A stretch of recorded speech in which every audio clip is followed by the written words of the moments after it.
రామేశ్వరంలో Pamban bridge ని ప్రారంభించారు ప్రధాని నరేంద్ర మోదీ. రిమోట్ ద్వారా ఈ రైల్వే వంతెనని ఆయన ప్రారంభించారు. ఆయన ప్రారంభించగానే వంతెనలోని ఆ వర్టికల్ లిఫ్ట్ పైకి వెళ్ళింది. అదే టైంలో ఆ వంతెన కింద నుంచి ఇండియన్ కోస్ట్ గార్డ్ షిప్ ఆ ప్రాంతాన్ని దాటుకుంటూ వెళ్ళింది. పంబన్ రైల్వే బ్రిడ్జ్ ఒక ఇంజనీరింగ్ వండర్. ఇది తమిళనాడు ప్రధాన భూభాగాన్ని అంటే మండపం ప్రాంతాన్ని రామేశ్వరం ద్వీపంతో కలిపే రైల్వే సీ బ్రిడ్జ్. అదే సమయంలో నౌకలు వచ్చినప్పుడు వాటికి దారిచ్చేలాగా ఇది ఓపెన్ అవుతుంది. అయితే పాత వంతెనలో లేని ప్రత్యేకతలు ఈ కొత్త బ్రిడ్జ్ లో చాలానే ఉన్నాయి. ఈ కొత్త రైల్వే బ్రిడ్జ్ మొత్తం 2.08 కిలోమీటర్ల పొడవు ఉంది. నౌకలు వెళ్ళడానికి బ్రిడ్జ్ మధ్యలో వర్టికల్ లిఫ్ట్ ఉంటుంది. ఇది 72.5 మీటర్ల పొడవు ఉంటుంది. భారీ నౌకలు వచ్చినప్పుడు ఇది 17 మీటర్ల ఎత్తు వరకు వెళుతుంది. ఇది దేశంలోనే తొలి వర్టికల్ లిఫ్ట్ సీ బ్రిడ్జ్ కావడం మరో విశేషం. దీనికి ఉన్న ఇంకొన్ని ప్రత్యేకతలు ఏంటో కూడా చూద్దాం.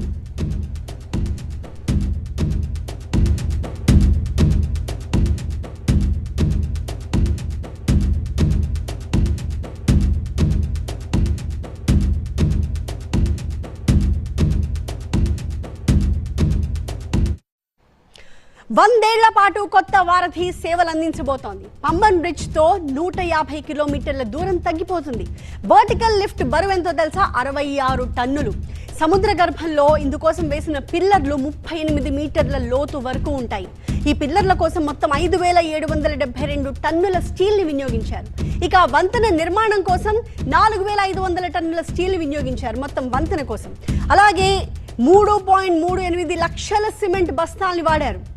స్పెయిన్ టెక్నాలజీతో పంబన్ బ్రిడ్జ్ నిర్మించారు. 35 ఏళ్ల పాటు తుప్పు పట్టకుండా స్పెషల్ కెమికల్తో దానికి కోటింగ్ ఇచ్చారు. ఇక మరిన్ని రైళ్ల రాకపోకలకు ఈ బ్రిడ్జ్ ప్రారంభోత్సవంతో అవకాశం దక్కుతుంది.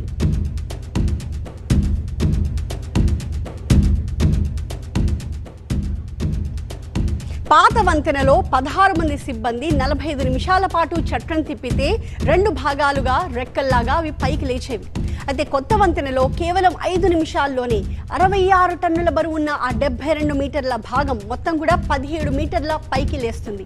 ఈ వంతెనపై రైళ్లను గంటకి 80 కిలోమీటర్ల వేగంతో నడిపే వీలుంది. కానీ రైల్వే సేఫ్టీ కమిషనర్ మాత్రం 74 కిలోమీటర్ల వేగానికే ఆ స్పీడ్ ని పరిమితం చేశారు. ఇక పాత వంతెనపై గరిష్ట వేగం గంటకి 10 కిలోమీటర్లు మాత్రమే. సో ఎంత డిఫరెన్స్ వచ్చిందో ఇప్పుడు మనం గమనించవచ్చు. అలాగే 2022 డిసెంబర్లో పాత వంతెనపై రైళ్ల రాకపోకల్ని ఆపేశారు. అప్పట్లో రోజుకి 18 ట్రిప్పులు తిరిగేవి. ఈ కొత్త వంతెనపై మరిన్ని రైళ్లు తిప్పేలా ఏర్పాట్లు చేస్తున్నారు.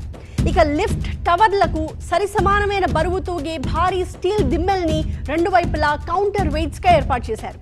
విద్యుత్ శక్తితో వంతెన భాగం పైకి లేవడం మొదలు కాగానే ఆ కౌంటర్ వెయిట్స్ మరోవైపు దిగువకి జారడం ద్వారా వంతెన భాగం పైకి వెళ్లేలాగా చేస్తాయి. దీంతో 5% కరెంటు మాత్రమే ఖర్చు అవుతుంది.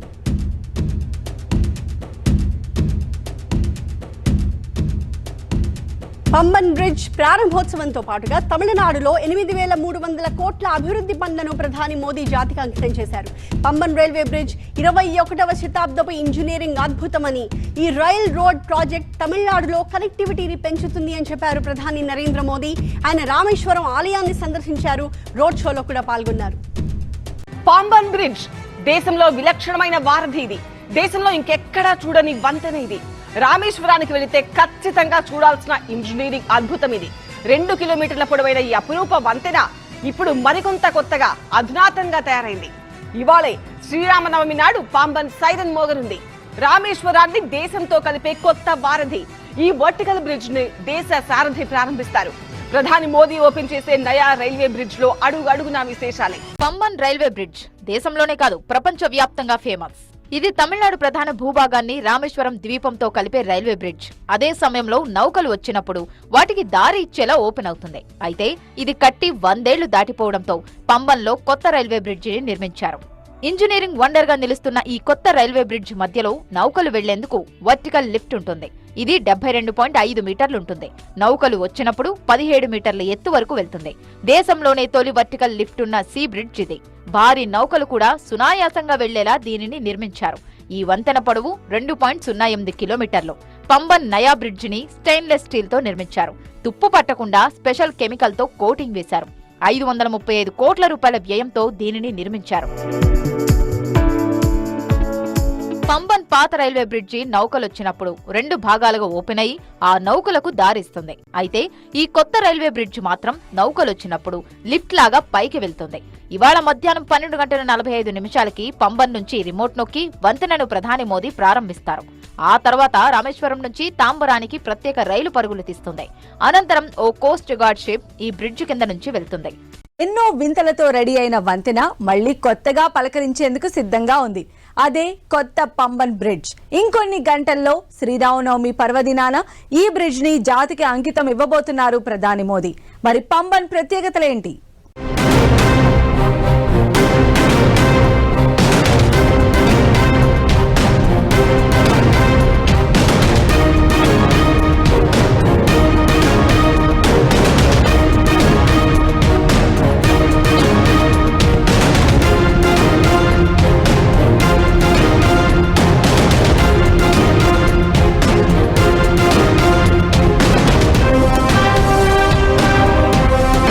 అలలపై అద్భుతం పంబన్ వంతెన. ఆసియాలో మొదటి వర్టికల్ లిఫ్ట్ బ్రిడ్జి. మండపం రామేశ్వరాన్ని కలుపుతూ వంతెన.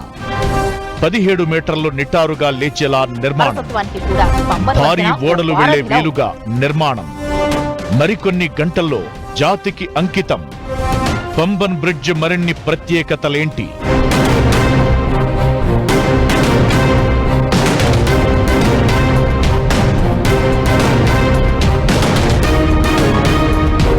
దేశంలో మరో ఇంజనీరింగ్ అద్భుతం ప్రారంభానికి సిద్ధమయ్యింది. సముద్రంలో నిర్మించిన తొలి వర్టికల్ లిఫ్ట్ అంటే నిలువుగా పైకి లేచే వంతెన త్వరలో అందుబాటులోకి రానుంది.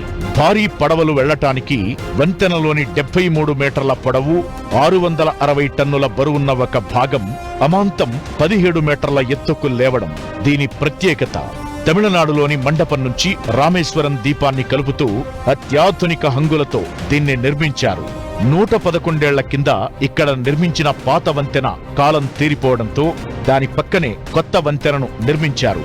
శ్రీరామనవమి పర్వదినాన ప్రధాని మోదీ ఈ బ్రిడ్జిని జాతికి అంకితమిస్తారు. పంబన్ పాత బ్రిడ్జిని 1914లో ప్రారంభించగా మళ్లీ ఇప్పుడు దాన్ని సరికొత్తగా తీర్చిదిద్దారు. పాత బ్రిడ్జి తుప్పుపట్టిపోవడంతో ఆ వంతెనకు దగ్గరలోనే కొత్త బ్రిడ్జిని నిర్మించారు. మార్చి 2019లో దీనికి మోదీ భూమి పూజ చేయగా వేగంగా పనులు పూర్తయ్యాయి. 2020లో రైల్ వికాస్ నిగమ్ లిమిటెడ్ వంతెన పనులను చేపట్టింది. ఇప్పటికే ఈ బ్రిడ్జ్ ట్రయల్ రన్ సక్సెస్ అయ్యింది.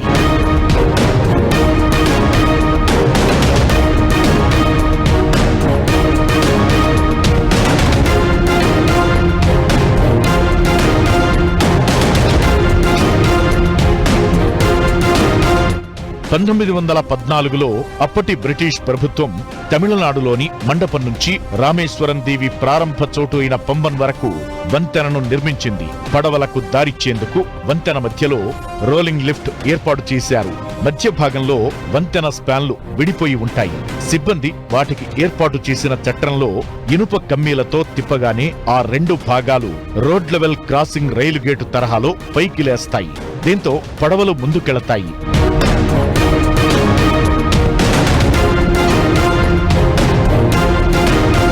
ఆ తరువాత మళ్లీ మూసి విడిపోయిన రైలు పట్టాలు కలిసిపోయేలా చేస్తారు.